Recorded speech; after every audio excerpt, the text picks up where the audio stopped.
ಅರಮನೆಯಲ್ಲಿ ಜಟ್ಟಿ ಕಾಳಗ ಆರಂಭ ಆಗೋದಕ್ಕೆ ಇನ್ನೇನು ಕೆಲವೇ ಸೆಕೆಂಡ್ಗಳು ಬಾಕಿ ಉಳಿದಿರುವಂಥದ್ದು. ವಜ್ರಮುಷ್ಟಿ ಕಾಳಗ ಆರಂಭ ಆಗೋದಕ್ಕೆ ಈಗಾಗಲೇ ವಿಶೇಷವಾಗಿ ಪೂಜೆಯನ್ನು ನೆರವೇರಿಸ್ತಾ ಇದ್ರು ಯದುವೀರ್ ಕೃಷ್ಣ ದತ್ತ ಚಾಮರಾಜ ಒಡೆಯರ್ ಅವರು. ದೃಶ್ಯಾವಳಿಗಳಲ್ಲಿ ಗಮನಿಸ್ತಾ ಇದ್ದೀರಿ, ಆಯುಧಗಳಿಗೆ ಪೂಜೆಯನ್ನು ನೆರವೇರಿಸ್ತಾ ಇದ್ದಾರೆ. ಈ ಪೂಜೆ ಆದ ನಂತರ ವಜ್ರಮುಷ್ಟಿ ಕಾಳಗ ಆರಂಭ ಆಗುತ್ತೆ. ಕಾಳಗದಲ್ಲಿ ಮೈಸೂರಿನ ಮಂಜುನಾಥ್ ಜಟ್ಟಿ ಅವರು ಕೂಡ ಭಾಗಿಯಾಗ್ತಾ ಇದ್ದಾರೆ.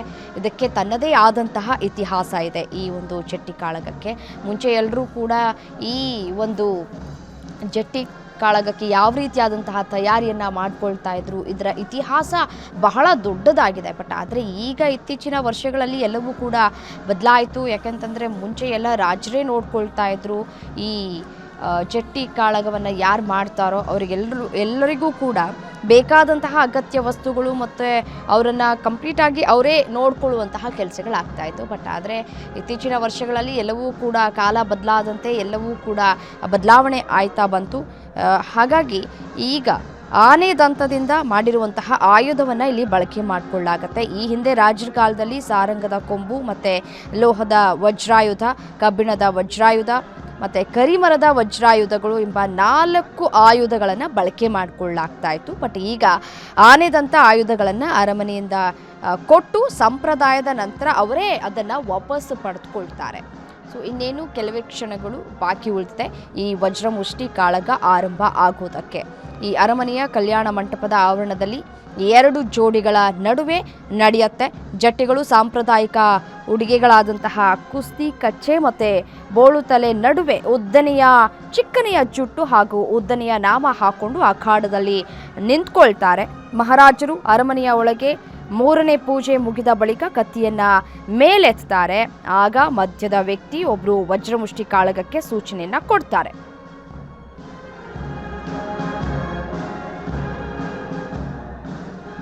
ಇದೇ ವಿಚಾರಕ್ಕೆ ಸಂಬಂಧಪಟ್ಟಂತೆ ನಮ್ಮ ಪ್ರತಿನಿಧಿ ಸುರೇಶ್ ಪ್ರತ್ಯಕ್ಷ ವರದಿಯನ್ನ ಕೊಟ್ಟಿದ್ದಾರೆ. ಅದು ಜಟ್ಟಿ ಕಾಳಗ ಯಾವ ರೀತಿಯಾಗಿ ನಡೆಯುತ್ತೆ ಅನ್ನುವಂತಹ ಜಾಗ ಇರುತ್ತಲ್ಲ, ಆ ಜಾಗವನ್ನು ತೋರಿಸುವಂತಹ ಕೆಲಸ ಮಾಡಿದ್ದಾರೆ. ನೋಡ್ತಾ ಹೋಗೋಣ ಬನ್ನಿ. ವಿಶ್ವವಿಖ್ಯಾತ ನಾಡಹಬ್ಬ ಜಂಬೂ ಸವಾರಿಗೆ ಕ್ಷಣಗಣನೆ ಆರಂಭವಾಗಿದೆ. ಪಾರಂಪರಿಕ ಜಟ್ಟಿ ಕಾಳಗ ಕೂಡ ಕ್ಷಣಗಣನೆ ಆರಂಭ ಆಗಿದೆ. ಅರಮನೆಯ ಕರಿಕಲ್ಲು ತೊಟ್ಟಿಯಲ್ಲಿ ರಣರೋಚಕ ಜಟ್ಟಿ ಕಾಳಗ ನಡೆಯಲಿದೆ. ರಾಜರು ಪೋಷಿಸಿಕೊಂಡು ಬಂದಿರತಕ್ಕಂತಹ ಜಟ್ಟಿ ಕಾಳಗ ಇದು. ಏನು ವಜ್ರಮುಷ್ಟಿಯಲ್ಲಿ ತಲೆಯಿಂದ 1 ಹನಿ ರಕ್ತ ಚಿಮ್ಮಿದ ಬಳಿಕವಷ್ಟೇ ವಿಜಯಯಾತ್ರೆಗೆ ರಾಜರು ಹೊರಡ್ತಾ ಇದ್ದಂತು. ಆ ಒಂದು ಸಂಪ್ರದಾಯವನ್ನ ಈವರೆಗೂ ಕೂಡ ಪಾಲನೆಯನ್ನ ಕೂಡ ಮಾಡ್ಕೊಂಡು ಬಂದಿರುವಂತದ್ದು. ಮೈಸೂರಿನ ವರಹಸ್ವಾಮಿ ದೇವಸ್ಥಾನದ ಆವರಣದಲ್ಲಿ ಜಗಜ್ಜಟ್ಟಿಗಳು ಸಿದ್ಧತೆಯನ್ನ ಮಾಡ್ಕೊಂಡಿದ್ದಾರೆ. ಆ ಒಂದು ದೃಶ್ಯಾವಳಿಗಳನ್ನು ಈಗ ನೋಡಬಹುದು. ಮೈಸೂರಿನಿಂದ ಮಂಜುನಾಥ್ ಜಟ್ಟಿ, ಚಾಮರಾಜನಗರದಿಂದ ಮಹೇಶ್ ಜಟ್ಟಿ, ಚನ್ನಪಟ್ಟಣದಿಂದ ರಾಘವೇಂದ್ರ ಜಟ್ಟಿ ಹಾಗೂ ಬೆಂಗಳೂರಿನಿಂದ ಪ್ರದ್ಯುಮ್ನ ಜಟ್ಟಿ ಅವರು ಈ ಒಂದು ವಜ್ರಮುಷ್ಟಿ ಕಾಳಗದಲ್ಲಿ ಭಾಗಿಯಾಗಲಿರುವಂಥದ್ದು. ಆ ಒಂದು ದೃಶ್ಯಾವಳಿಗಳನ್ನ ನೀವೀಗ ನೋಡಬಹುದು. ಆನೆ ದಂತದಿಂದ ಮಾಡಿರ್ತಕ್ಕಂತಹ ಆ ಒಂದು ವಜ್ರಮುಷ್ಟಿಯಲ್ಲಿ ತಲೆಗೆ ಬಲವಾಗಿ ಹೊಡೆಯಲಾಗುತ್ತೆ. ತಲೆಯಿಂದ 1 ಹನಿ ರಕ್ತ ಚಿಮ್ಮಿದ್ರೆ ಅದು ಶುಭ ಸಂಕೇತ ಅನ್ನೋದು ಮೊದಲಿಂದಲೂ ಕೂಡ ನಡ್ಕೊಂಡು ಬಂದಿರತಕ್ಕಂಥ ಪ್ರತೀತಿ.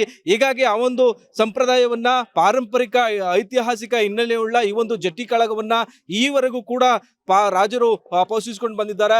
ಈ ವಿಜಯಯಾತ್ರೆಗೂ ಮುನ್ನ ಜಟ್ಟಿ ಕಾಳಗ ಕರಿಗಲ್ ತೊಟ್ಟಿಯಲ್ಲಿ ನಡೀತದೆ. ಜಟ್ಟಿ ಮಣ್ಣಿನಲ್ಲಿ ಜಟ್ಟಿಗಳು ಈ ಒಂದು ರಣರೋಚಕ ಕಾಳಗವನ್ನ ನಡೆಸಲಿದ್ದಾರೆ. ಆ ಒಂದು ದೃಶ್ಯಾವಳಿಗಳನ್ನ ನೋಡಬಹುದು. ಸಿದ್ಧತೆ ಕೂಡ ಭರದಿಂದ ಸಾಗ್ತಾ ಇದೆ. ನನ್ನೊಟ್ಟಿಗೆ ಇಲ್ಲಿನ ಉಸ್ತುವಾರಿಗಳು ಮಾತನಾಡ್ತಾರೆ, ಅವ್ರನ್ನ ಮಾತನಾಡ್ತಾರೆ. ಸರ್, ಈಗ ಜಟ್ಟಿ ಕಾಳಗ ಎಷ್ಟೊತ್ತಿಗೆ, ಇದರ ಮಹತ್ವ ಹೆಂಗ್ ಸರ್? ನಮಗೆ 10 ಗಂಟೆಗೆ ಅಲ್ಲಿ ಕರಿಕಲ್ ತೊಟ್ಟಿಗೆ ಆಹ್ವಾನ ನೀಡಿದ್ದಾರೆ.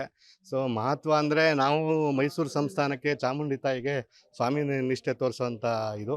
ಇಡೀ ವಿಶ್ವದಲ್ಲೇ ನಮ್ಮ ಮೈಸೂರು ಸಂಸ್ಥಾನದಲ್ಲೇ ಈ ವಜ್ರಮುಷ್ಟಿ ಕಾಳಗ ಆಡೋ ಅವಕಾಶ ಅದು ನಮ್ಮ ಜಟ್ಟಿಗಳಿಗೆ ಸಿಕ್ಕಿದೆ ಅಂದರೆ ಅದಕ್ಕಿಂತ ಹೆಮ್ಮೆ ನಮಗೇನು ಇಲ್ಲ ಅನ್ಸುತ್ತೆ ಸರ್. ಈಗ ನೀವು ಯಾವ ಜಟ್ಟಿಯ ಪರವಾಗಿ ಬಂದಿದ್ದೀರಿ? ಎಷ್ಟು ಜೊತೆ ಈಗ ಕಾಳಗ ಭಾಗವಹಿಸ್ತಾರೆ?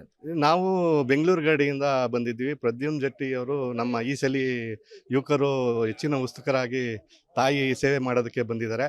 ಹಾಗೂ ಮೈಸೂರು ಸಂಸ್ಥಾನಕ್ಕೆ ನಮ್ಮ ಸ್ವಾಮಿ ನಿಷ್ಠೆ ತೋರ್ಸೋಕ್ಕೆ ನಾವು ಬೆಂಗಳೂರು ಗಡಿಯಿಂದ ಬಂದಿದ್ದೀವಿ ಸರ್. ಬೆಂಗಳೂರು ಗಡಿಯಿಂದ ಬಂದಿರತಕ್ಕಂಥ ಪ್ರದ್ಯುಮ್ನ ಜಟ್ಟಿ ಅವ್ರನ್ನ ನನ್ನೊಟ್ಟಿಗಿದ್ದಾರೆ. ಅವ್ರನ್ನ ಮಾತಾಡ್ಸೋಣ. ಸರಿ, ತಾವು ಎಷ್ಟು ಬಾರಿ ಭಾಗವಹಿಸಿದ್ರೆ, ಏನು ಅನ್ಸುತ್ತೆ ಈ ಒಂದು ಸ್ವಾಮಿ ನಿಷ್ಠೆ ತೋರಿಸುವಂಥ ಸಂದರ್ಭದಲ್ಲಿ? ಸರ್, ಇದು ನಂದು ಪ್ರಥಮ ಬಾರಿ ಭಾಗವಹಿಸ್ತಿರೋದು. ಈ ಭಾಗವಹಿಸೋಕ್ಕೆ ತುಂಬ ಖುಷಿ ಆಗ್ತಿದೆ ಮತ್ತು ಹೆಮ್ಮೆ ಆಗ್ತಿದೆ ಸರ್. ಏನ್ ಅನ್ಸುತ್ತೆ ಸರ್, ಈಗ ಯುವಕರು ಈ ಒಂದು ಜಟ್ಟಿ ಕಾಳಗದಲ್ಲಿ ಭಾಗವಹಿಸೋದು ಪರಂಪರೆಯನ್ನ ಮುಂದಿನ ಪೀಳಿಗೆವರೆಗೂ ಬರುವಂತ ಕೆಲಸ. ಈಗ ನಿಮ್ಮ ಪರಂಪರೆಯಲ್ಲಿ ನಿಮ್ಮ ವಂಶಸ್ಥರು ಯಾರಾದ್ರೂ ಈ ಜಟ್ಟಿ ಕಾಳಗದಲ್ಲಿ ಭಾಗವಹಿಸಿದ್ರೆ ಹೇಗೆ ಅಂತ? ಸರ್ ನಮ್ಮ ತಾತ ಅವ್ರು ಭಾಗವಹಿಸಿದ್ರು, ನಮ್ಮ ತಂದೆಯವ್ರು ಭಾಗವಹಿಸಿದ್ರು. ಹೋದ ವರ್ಷ ನಮ್ಮ ತಂದೆಯವರು ಆಡಿದ್ರು, ಈ ವರ್ಷ ನಾನು ಆಡ್ತಿದ್ದೀನಿ. ಖುಷಿ ಆಗುತ್ತೆ. ತುಂಬಾ ಖುಷಿ ಆಗುತ್ತೆ. ಇದು ಮೊದಲನೇ ಬಾರಿಗೆ ಭಾಗವಹಿಸಿರುವಂತಹ ಬೆಂಗಳೂರಿನ ಪ್ರದ್ಯುಮ್ನ ಜಟ್ಟಿ ಅವರ ಮಾತು. ಬಹಳ ಮುಖ್ಯವಾಗಿ ಈ ವಂಶಸ್ಥರು ಸ್ವಾಮಿ ನಿಷ್ಠೆಯನ್ನ ತೋರಿಸುವಂತಹ ಕೆಲಸಕ್ಕೆ, ಅಂದ್ರೆ ಪಾರಂಪರೆಯಿಂದ ಜಟ್ಟಿ ವಂಶಸ್ಥರು ಸ್ವಾಮಿ ನಿಷ್ಠೆಯನ್ನ ತೋರಿಸುವಂಥದ್ದು, ಆ ಮೂಲಕ ಮೈಸೂರು ಮಹಾರಾಜರಿಗೆ ಋಣಿಯಾಗಿದ್ದೀವಿ ಅನ್ನೋ ಒಂದು ತೋರಿಸುವಂತಹ ಪ್ರಯತ್ನ ಈ ಮೂಲಕ ಸಂಪ್ರದಾಯದಲ್ಲಿ ಮೊದಲಿನಿಂದಲೂ ಕೂಡ ನಡ್ಕೊಂಡು ಬಂದಿದೆ. ಜೊತೆಗೆ ಅಂಬಾಭವಾನಿಗೆ ಪೂಜೆಯನ್ನ ಮಾಡಿ ಅದಾದ ಬಳಿಕ ಜಟ್ಟಿ ಕಾಳಗದಲ್ಲಿ ಮಟ್ಟಿ ಮಣ್ಣಿನಲ್ಲಿ ವಜ್ರಮುಷ್ಟಿ ಕಾಳಗವನ್ನ ರಣರೋಚಕವಾಗಿ ಆಡ್ತಾರೆ. ಆ ಸಂದರ್ಭದಲ್ಲಿ ತಲೆಯಿಂದ ಒಂದು ಹನಿ ರಕ್ತ ನೆಲಕ್ಕೆ ಚಿಮ್ಮಿದ ಸಂದರ್ಭದಲ್ಲಿ ಅದು ಶುಭ ಸಂಕೇತ ಆಗುತ್ತೆ. ಅದಾದ ಬಳಿಕ ವಿಜಯ ಯಾತ್ರೆಗೆ ತೆರಳಿ ಬನ್ನಿ ಪೂಜೆಗೆ ರಾಜವಂಶಸ್ಥರು ತೆರಳುವಂತದ್ದು ಪ್ರತೀತಿ. ಕ್ಯಾಮರಾಮನ್ ಧನು ಜೊತೆ Suresh B, guarantee news, Mysuru.